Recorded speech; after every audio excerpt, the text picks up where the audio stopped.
So I got to play this one soundbite because, and then I get back to the calls here.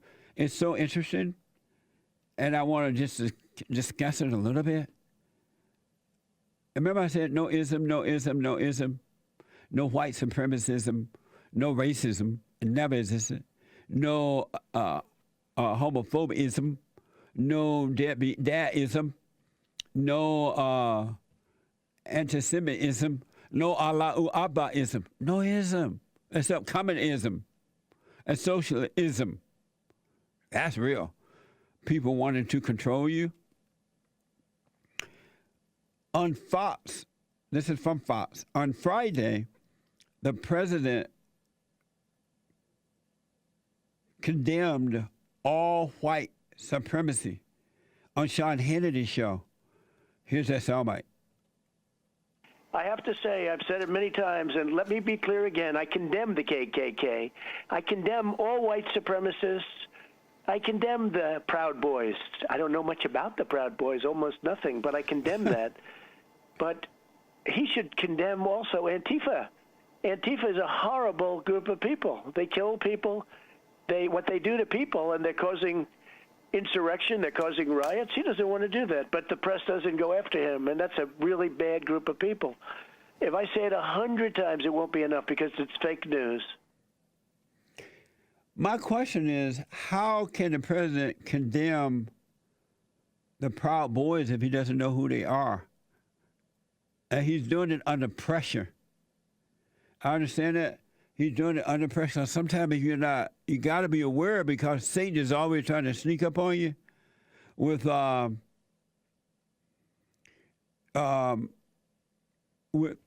deceit. And so under pressure, like I believe even during that debate, they were like Chris Wallace and this Joe Biden, who doesn't know that today is Monday or Tuesday. We condemn them. Condemn them. Say it. Say it. Say it. Say Black Lives Matter. That's what they tell you to do, other people. And so, and I guess Sean must have asked him about it. And so the president has said, well, I condemn white supremacy, but the Proud Boys, even though I don't know anything about them, little or nothing about them, but I understand. Sometimes they catch you off guard. How can you condemn them if you don't know who they are? Now, Antifa and Black Lives Matter, far left liberal, radical, black, fat, black, lesbian organization, radical homosexuals, all these people running around talking about black power, all those are evil people. Those are the ones that need to be condemned. We see what they do. So far, now, first of all, there's no such thing as white supremacists, period, or black supremacists. It's evil. It's good versus evil, and these people are evil. Secondly, I haven't seen anything where the Proud Boys have demonstrated themselves as being superior to anyone. It seems as though the ones I've seen seem to be protecting themselves and others. But Antifa, Black Lives Matter, these radical black power people, those people are evil. They're evil. Those are the ones that need to be condemned, put on the terrorist list. And why are they trying to make the Proud Boys, calling them white supremacists, but the children of the lie don't want to call Antifa and Black Lives Matter terrorism and white supremacy? They don't condemn those folks at all. As a matter of fact, Antifa and Black Lives Matter and these radical black organizations, they're going around destroying the country. And nobody says anything. They're burning down people, building, killing people, robbing and raping for months. And no one says anything. But Proud Boys go out and say, hey, no, you can't destroy my country like this. All of a sudden, it's a big deal. I don't know. Somebody got to stand up. Men, y'all got to stand up. I'm just saying. The president said, I don't really know him. I don't really know who the Proud Boys are. But okay, if you want me to say it, I'll say it. Well, But I'm just saying, I have been saying to the white people that y'all need to speak up. For 30 years, I've written about it. I've traveled around the country over and over again speaking about it. I talked about it on my radio show, at my church services. White people, y'all need to speak up.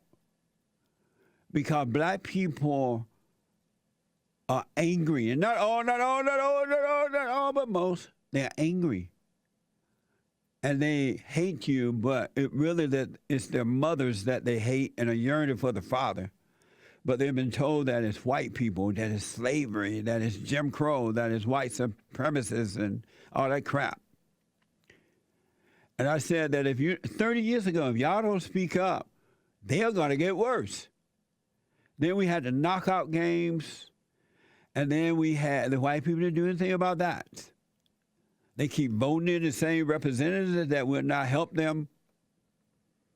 The men are too cowardly to stand up because things are more important to them than what is right.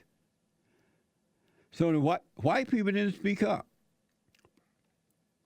And then I start hearing about what was happening in Mami, Africa, South Africa, where the blacks took over South Africa, and now white people in Zimbabwe and other places, white people land been taken away from them.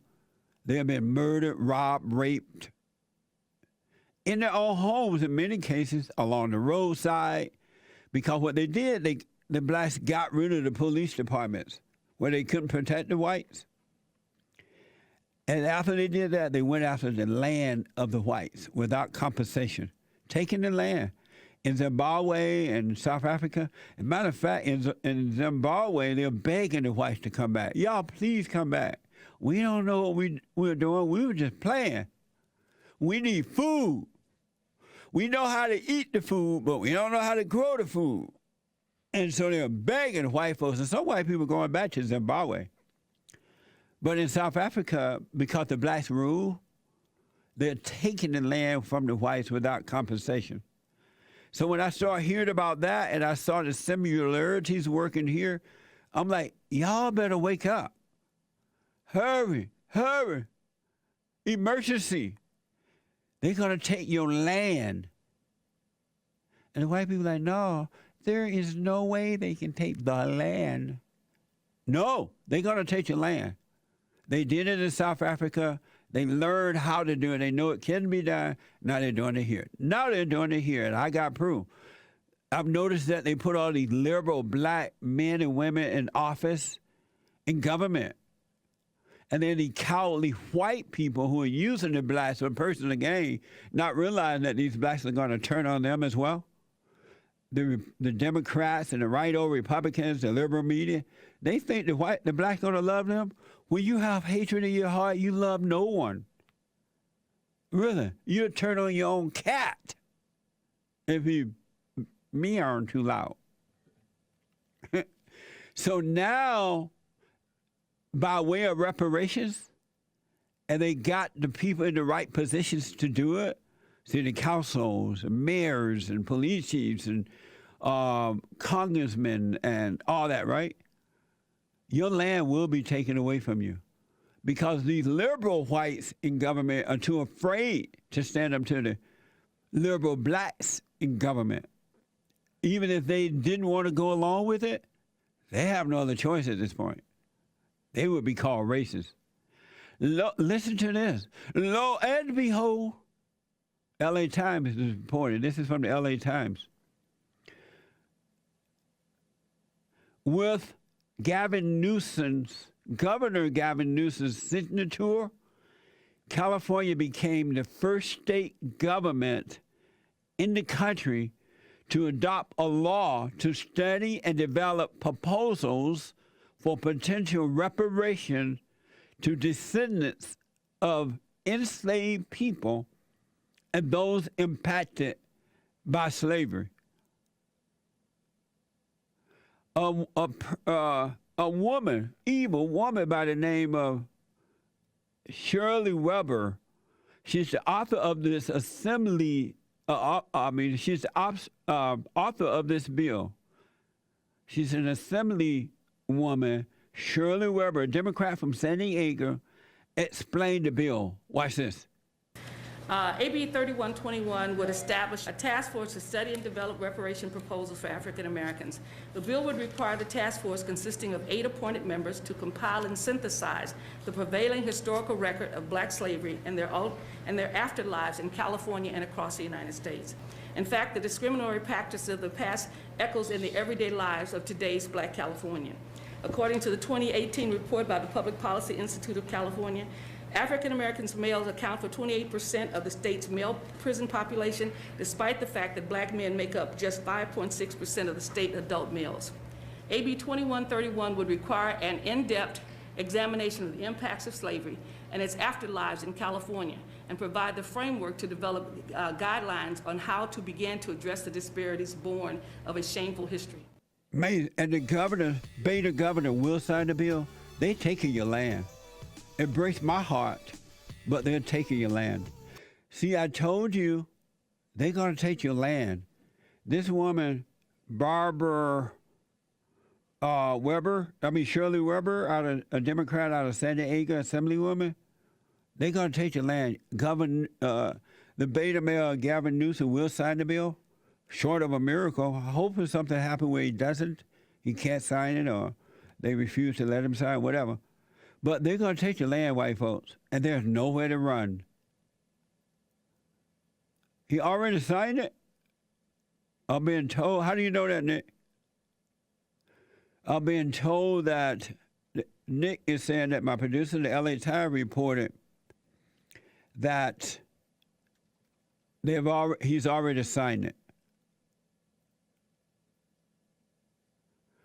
They're going to take your land. This woman got a fro. Now, when you see a black woman with an afro, you know you're in trouble.